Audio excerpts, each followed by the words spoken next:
Hello friends, എല്ലാവർക്കും പുതിയ വീഡിയോയിലേക്ക് സ്വാഗതം. എല്ലാവർക്കും സുഖമല്ലേ? സുഖമെന്ന് വിചാരിക്കുന്നു. അപ്പം നമ്മളിന്ന് ഉണ്ടാക്കാൻ പോകുന്നത് തക്കാളി റൈസാണ് കേട്ടോ. തക്കാളി സാദെന്നും പറയും. തക്കാളി സാദം കുറിച്ച് പറയുകയാണെങ്കിൽ ഇത് തമിഴ്നാട് സ്റ്റൈലൊരു ഫുഡാണ്. കഴിക്കാൻ നല്ല ടേസ്റ്റുള്ള ഫുഡാണ്. പെട്ടെന്ന് ഉണ്ടാക്കാൻ പറ്റുന്ന ഒരു ഫുഡാണ്. ലെമൺ റൈസ് പോലെ തന്നെ നമുക്ക് പെട്ടെന്ന് ഉണ്ടാക്കാൻ പറ്റുന്ന ഒരു ഫുഡാണ് കേട്ടോ. അതുപോലെ തന്നെ നമുക്ക് എവിടേക്കെങ്കിലും യാത്രകൾക്കൊക്കെ പോകുമ്പോൾ കൊണ്ടുപോകാനായിട്ട് പറ്റിയൊരു ഫുഡാണ്. അപ്പം നമുക്കത് എങ്ങനെയാണ് ഉണ്ടാക്കുന്നത് നോക്കാം. അതിന് വേണ്ടിയിട്ട് വൈറ്റ് റൈസാണ് എടുക്കുക. അതിപ്പോൾ ഏത് വൈറ്റ് റൈസാണ് എടുക്കാം. ബസ്മതി റൈസോ അതുപോലെ തന്നെ ജീരകശാലയോ അതുപോലെ തന്നെ പൊന്നരി, പച്ചരി അതൊക്കെ എടുക്കാം. പിന്നെ മട്ടയൊന്നും എടുക്കരുത് കേട്ടോ, അത് ഇതിനൊന്നും പറ്റില്ല. അപ്പം ഞാൻ എടുത്തു വെച്ചിട്ടുള്ളത് 2.5 കപ്പ് ജീരകശാല റൈസാണ്. ഇതിപ്പോൾ റൈസ് നല്ലപോലെ കഴുകിയതിന് ശേഷം അരമണിക്കൂർ വെള്ളത്തിൽ ഇട്ടിട്ട് സോക്ക് ചെയ്ത് വെച്ചിട്ടുള്ള റൈസാണ് കേട്ടോ. അപ്പോൾ ഞാൻ അരിപ്പയിലേക്ക് പകർത്തി വെച്ചിട്ടുണ്ട്. അപ്പോൾ തക്കാളി റൈസ് ഉണ്ടാക്കാൻ വേണ്ടിയിട്ട് ആദ്യം നമുക്ക് ഈ അരി വേവിച്ചെടുക്കണം. ജീരകശാലയിലേക്ക് അറിയാമല്ലോ, 1 ഗ്ലാസ് അരിക്ക് 1.5 ഗ്ലാസ് വെള്ളം. നമ്മൾ ഏത് പാത്രം കൊണ്ടാണോ അതോ ഗ്ലാസ് കൊണ്ടാണോ അരി എടുക്കുന്നത്, ആ പാത്രം കൊണ്ടോ ആ ഗ്ലാസ് കൊണ്ടോ 1.5 ഗ്ലാസ് വെള്ളം. അങ്ങനെ അളന്ന് വെച്ചിട്ടുള്ള വെള്ളമാണ് കേട്ടോ ഇത്. ഞാനിപ്പോൾ എടുത്തിട്ടുള്ള 2.5 ഗ്ലാസ് ജീരകശാല അരിക്ക് 3.25 ഗ്ലാസ് വെള്ളമാണ് ഞാൻ എടുത്തിട്ടുള്ളത്.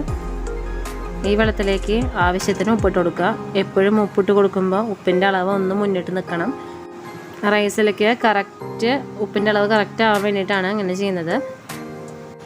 ഈ വെള്ളം തിളച്ച് വന്നു കഴിഞ്ഞാൽ നമുക്ക് ഇതിലേക്ക് റൈസ് ഇട്ട് കൊടുക്കാം കേട്ടോ. അപ്പോൾ ഈ വെള്ളം തിളച്ച് വന്നിട്ട് തുടങ്ങിയിട്ടുണ്ട്. ഇതിലേക്ക് ഞാൻ അരി ഇട്ട് കൊടുക്കുകയാണ്. റൈസ് ഇട്ട് കൊടുത്തതിന് ശേഷം ഇത് തിളച്ച് വന്നിട്ടുണ്ട്. ഞാനിത് മൂടി വെച്ചിട്ട് വേവിക്കുകയാണ്. 7 മിനിറ്റ് ഇത് മൂടി വെച്ചിട്ട് ലോ ഫ്ലെയിമിലിട്ടിട്ട് വേവിച്ചെടുക്കുകയാണ് കേട്ടോ. അപ്പോൾ 7 മിനിറ്റ് ആയിട്ടുണ്ട്. ഞാനിതിൻ്റെ ഫ്ലെയിം ഓഫ് ചെയ്യാണ് കേട്ടോ. അപ്പോൾ ഞാൻ ഈ പാത്രം അടുപ്പത്ത് നിറക്കി വെച്ചിട്ടുണ്ട്. 15 മിനിറ്റ് ഇത് അടഞ്ഞിരിക്കട്ടെ. അപ്പോൾ അതിന് വേണ്ടിയിട്ട് നല്ല എയർ ടൈറ്റിൽ വേണം കേട്ടോ ഇത് ഇരിക്കാൻ വേണ്ടിയിട്ട്. അതിന് വേണ്ടിയിട്ട് ഞാൻ ഒരു ഇടിക്കലാണ് വെച്ച് കൊടുക്കുന്നത്. നമ്മുടെ വീട്ടിലൊക്കെ ഉണ്ടാവില്ല ഇടിക്കല്, അത് വെച്ച് കൊടുക്കുന്നുണ്ട്. ചിലപ്പോൾ ഇങ്ങനത്തെ മുകളിലായ കാരണം ചിലപ്പോൾ ആ എയർ ടൈറ്റ് കിട്ടിയെന്ന് വരില്ല. അതിന് വേണ്ടിയിട്ടാണ് ഒരു വെയിറ്റ് വെച്ച് കൊടുക്കുന്നത് മുകളിൽ. ഇടിക്കലിന് വേണമെന്നില്ല കേട്ടോ. അപ്പോൾ 15 മിനിറ്റ് ആകുമ്പോഴേക്കും നമുക്ക് ബാക്കിയുള്ള തക്കാളി സാദത്തിൻ്റെ കാര്യങ്ങൾ നോക്കാം. അതിന് വേണ്ടിയിട്ട് ഞാൻ ചീഞ്ചട്ടി അടുപ്പത്ത് വെച്ചിട്ടുണ്ട്.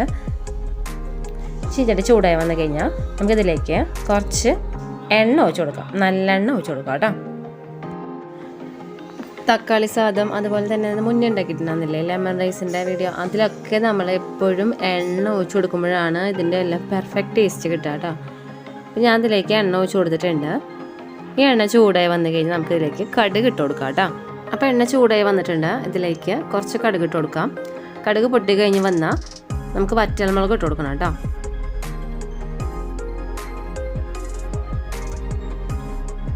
വറ്റൽമുളക് ഇട്ട് കൊടുത്തിട്ടുണ്ട്. ഇതൊന്നായി കഴിഞ്ഞ് കഴിഞ്ഞാൽ നമുക്ക് ഇതിൻ്റെ ഒപ്പം തന്നെ 1 ടേബിൾ സ്പൂണോളം കടലപ്പരിപ്പ് അതുപോലെ തന്നെ ഉഴുന്നും പരിപ്പ് എല്ലാം 1 ടേബിൾ സ്പൂണാണ്. പിന്നെ പൊട്ടുകടല ഇതൊക്കെ ചേർത്ത് കൊടുക്കാം. കടുക് പൊട്ടി കഴിഞ്ഞതിന് ശേഷം ഇതിൻ്റെ ഫ്ലെയിം ലോ ഫ്ലെയിമിലാക്കണം കേട്ടോ. അതിന് ശേഷമാണ് ഈ ഉഴുന്നും പരിപ്പും കടലപ്പരിപ്പും അല്ലാതെ ഇട്ട് കൊടുക്കുന്നത്. ഇല്ലെങ്കിൽ നല്ല പോലെ എണ്ണയുടെ ചൂട് കൂടി കഴിഞ്ഞാൽ ഇത് പെട്ടെന്ന് കരിഞ്ഞു പോകും. അപ്പോൾ അതിലെണ്ണയ്ക്കാൻ വേണ്ടിയിട്ടാണ് ലോ ഫ്ലെയിമിലിട്ട് ചെയ്യുന്നത്. ഇതിന് ചെറുതായിട്ടൊന്ന് മൂത്ത് വരട്ടെ കേട്ടോ. അത് വരെ ഇളക്കി കൊടുക്കാം. ഈ പൊട്ടുകടലൊക്കെ ഒന്നായിട്ടുണ്ട്. ഈ ടൈമിലേക്ക് ഇതിലേക്ക് ഒരു 10 അണ്ടിപ്പരിപ്പ് ഞാൻ ഇട്ട് കൊടുക്കുന്നുണ്ട്. അതുപോലെ കുറച്ച് കപ്പലണ്ടിയും ഇട്ട് കൊടുക്കുന്നുണ്ട് കേട്ടോ. ഇത് ഓപ്ഷണലാണ്, നിർബന്ധമൊന്നുമില്ല. പക്ഷേ ഈ തക്കാളി സാദത്തിലേക്കാണെങ്കിലും ലെമൺ റൈസിലേക്കൊക്കെ ആണെങ്കിലും ഇതുപോലെ ഇട്ട് കൊടുക്കുമ്പോൾ റൈസും കൂടി മിക്സായി വരുമ്പോൾ കഴിക്കുമ്പോൾ നല്ല ടേസ്റ്റാണ്. അതുകൊണ്ടാണ് ഞാൻ ഇട്ട് കൊടുക്കുന്നത്, നിർബന്ധമില്ല കേട്ടോ. ഇളക്കി കൊടുക്കാം. ഇതിന് ചെറുതായിട്ടൊന്ന് മൂത്ത് വരണം, അതുവരെ ഇളക്കി കൊടുക്കാം കേട്ടോ.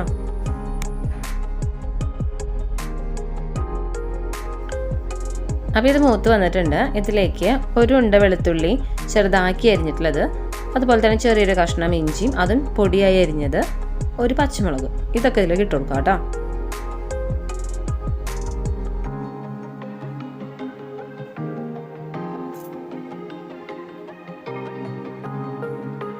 എന്നിട്ട് ഇത് ഇളക്കി കൊടുക്കാം. അപ്പോൾ ഇതിൻ്റെ എല്ലാം പച്ചമണം മാറി വരണം, ഇതൊക്കെ മൂത്ത് വരണം. അപ്പോൾ അതിന് വേണ്ടിയിട്ട് ഞാൻ ഫ്ലെയിം ഒന്ന് ഹൈ ഫ്ലെയിം ആക്കിയിട്ടുണ്ട് കേട്ടോ. എന്നിട്ട് ഇതുപോലെ ഇളക്കി കൊടുക്കുക. അപ്പം നമ്മൾ ഇട്ടെടുത്തിട്ടുള്ള വെളുത്തുള്ളി, ഇഞ്ചിയും പച്ചമുളകും എല്ലാം മൂത്ത് വന്നിട്ടുണ്ട്.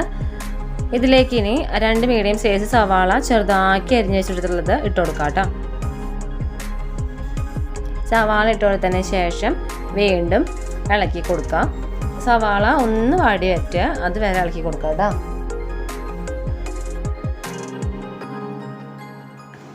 അപ്പോൾ സവാള എല്ലാം വാടി വന്നിട്ടുണ്ട്.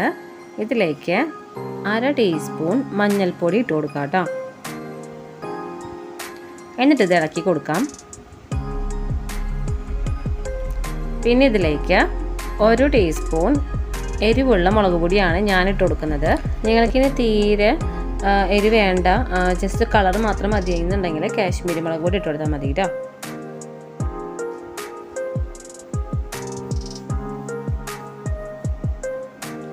പിന്നെ ഇതിലേക്ക് 1/2 ടീസ്പൂൺ ഗരം മസാല പൊടിയാണ് ഇട്ട് കൊടുക്കുന്നത്. അതിനൊപ്പം തന്നെ 1 നുള്ള കായപ്പൊടി ഇട്ട് കൊടുക്കുന്നുണ്ട്. 1 നുള്ളന്നെ ഇട്ട് കൊടുത്താൽ മതി കേട്ടോ. കൂടുതലായി കഴിഞ്ഞാൽ ചിലപ്പോൾ കയ്പ്പ് രസം വരും. അപ്പോൾ നുള്ളന്നെ ഇട്ട് കൊടുത്താൽ മതി. എന്നിട്ട് നല്ലപോലെ ഇളക്കി കൊടുക്കുക.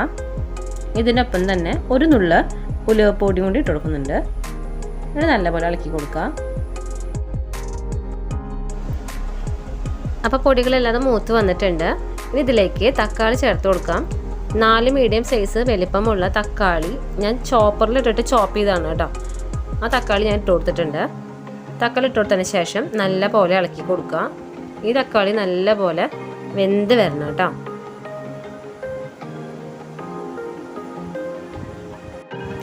ഇനി ഈ മസാലയിലേക്ക് മാത്രമുള്ള ഉപ്പിട്ട് കൊടുക്കാം. നമ്മൾ റൈസിലേക്ക് ഉപ്പിട്ടിട്ടാണ് വേവിച്ചിട്ടുള്ളത്.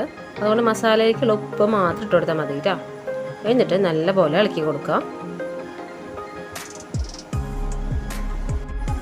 ഇനി ഈ തക്കാളി നല്ല പോലെ വെന്ത് വരട്ടെ. അപ്പം നമ്മുടെ റൈസ് വെച്ചിട്ട് 15 മിനിറ്റ് കഴിഞ്ഞിട്ടുണ്ട്. ഞാനിത് തുറന്ന് നോക്കുകയാണ്. അപ്പോൾ റൈസ് വെന്ത് വന്നിട്ടുണ്ട് കേട്ടോ. കണ്ടില്ലേ, നല്ല പോലെ ഉലർന്ന് വന്നിട്ടുണ്ട്. ജസ്റ്റ് ഒന്ന് ഫോർക്ക് കൊണ്ട് ഞാൻ ആക്കി കൊടുക്കുന്നുണ്ട് കേട്ടോ. ഇങ്ങനെ നമ്മൾ ഒഴിച്ച് കൊടുത്തിട്ടുള്ള വെള്ളത്തിൻ്റെ അളവ് കറക്റ്റ് ആയിട്ടുണ്ടെങ്കിൽ റൈസിൻ്റെ വേവ് കറക്റ്റ് ആയിരിക്കും കേട്ടോ. ഈ ടൈമിൽ ഇട്ട് കൊടുത്തിട്ടുള്ള ഉപ്പിൻ്റെ അളവൊക്കെ കറക്റ്റ് അല്ലേ എന്ന് നോക്കാം കേട്ടോ. ഞാൻ നോക്കിയിട്ട് പറയാം. ഞാൻ നോക്കിയപ്പോൾ കുറച്ച് കുറവുണ്ട്. അപ്പോൾ അതനുസരിച്ച് കുറച്ച് ഉപ്പിട്ട് കൊടുക്കുന്നുണ്ട് കേട്ടോ. അപ്പോൾ നമ്മുടെ തക്കാളി റെഡി ആയിട്ടുണ്ട്. കണ്ടില്ലേ, ഇതേപോലെ എണ്ണ തെളിഞ്ഞ് വരണം കേട്ടോ. അതുവരെ നമ്മൾ ഇങ്ങനെ ലോ ഫ്ലെയിമിൽ ഇട്ട് ഇളക്കി കൊടുത്തുകൊണ്ടിരിക്കണം. ഇതാണ് അതിൻ്റെ പാകം എന്ന് പറയണത്. ഇങ്ങനെ വന്നു കഴിഞ്ഞാൽ നമുക്ക് ഇതിലേക്ക് റൈസ് ഇട്ട് കൊടുക്കണ ടൈം ആയിട്ടുണ്ടെന്നാണ്. അപ്പം ഞാനിതിലേക്ക് റൈസ് ഇട്ട് കൊടുക്കുകയാണ് കേട്ടോ.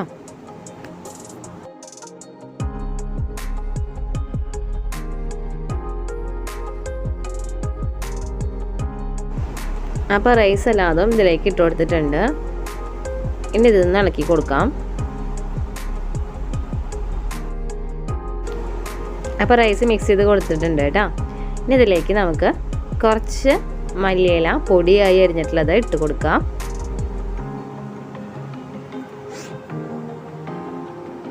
എന്നിട്ട് വീണ്ടും ഇത് ഇളക്കി കൊടുക്കാം.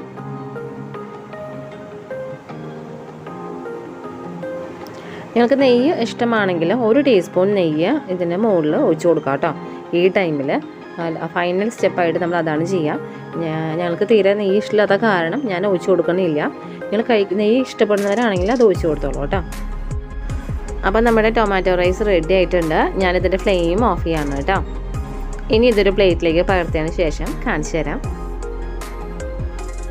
അപ്പം നമ്മുടെ ടൊമാറ്റോ റൈസ് റെഡി ആയിട്ടുണ്ട്. കഴിക്കാൻ നല്ല ടേസ്റ്റുള്ള സിമ്പിളായിട്ട് വയ്ക്കാൻ പറ്റുന്ന റെസിപ്പിയാണ്. അപ്പോൾ ഇതെല്ലാവരും ഉണ്ടാക്കി നോക്കി നോക്കണം കേട്ടോ. ഇതിൻ്റെ ഇപ്പം കോമ്പിനേഷനായിട്ട് കഴിക്കാനായിട്ട് റൈത്തയാണ് കേട്ടോ എടുക്കുക. നല്ല ടേസ്റ്റാണ് റൈത്തരപ്പൻ ടൊമാറ്റോ റൈസ് കഴിക്കാൻ വേണ്ടിയിട്ട്. അപ്പോൾ ഇതെല്ലാവരും ഉണ്ടാക്കി നോക്കി നോക്കണം. ഉണ്ടാക്കി നോക്കിയിട്ട് ഇഷ്ടമായെങ്കിൽ ഫീഡ്ബാക്ക് കമൻറ്റ് ചെയ്യാൻ മറക്കരുത്. അപ്പോൾ എല്ലാവർക്കും ഈ വീഡിയോ ഇഷ്ടമായെങ്കിൽ ലൈക്ക് ചെയ്യുക, ഷെയർ ചെയ്യുക, കമൻറ്റ് ചെയ്യുക, സബ്സ്ക്രൈബ് ചെയ്യുക. സബ്സ്ക്രൈബ് ബട്ടൺ അടുത്തുള്ള ബെല്ലൈക്കണിന് ക്ലിക്ക് ചെയ്യുമ്പോൾ വരുന്ന ഓൾ ബട്ടണിൽ ക്ലിക്ക് ചെയ്യുകയാണെങ്കിൽ ഞാനിടുന്ന പുതിയ വീഡിയോസിൻ്റെ നോട്ടിഫിക്കേഷനൊക്കെ നിങ്ങൾക്ക് കിട്ടുന്നതായിരിക്കും കേട്ടോ. അപ്പോൾ എല്ലാവർക്കും പുതിയൊരു വീഡിയോ വരുന്നവരെ നന്ദി, നമസ്കാരം.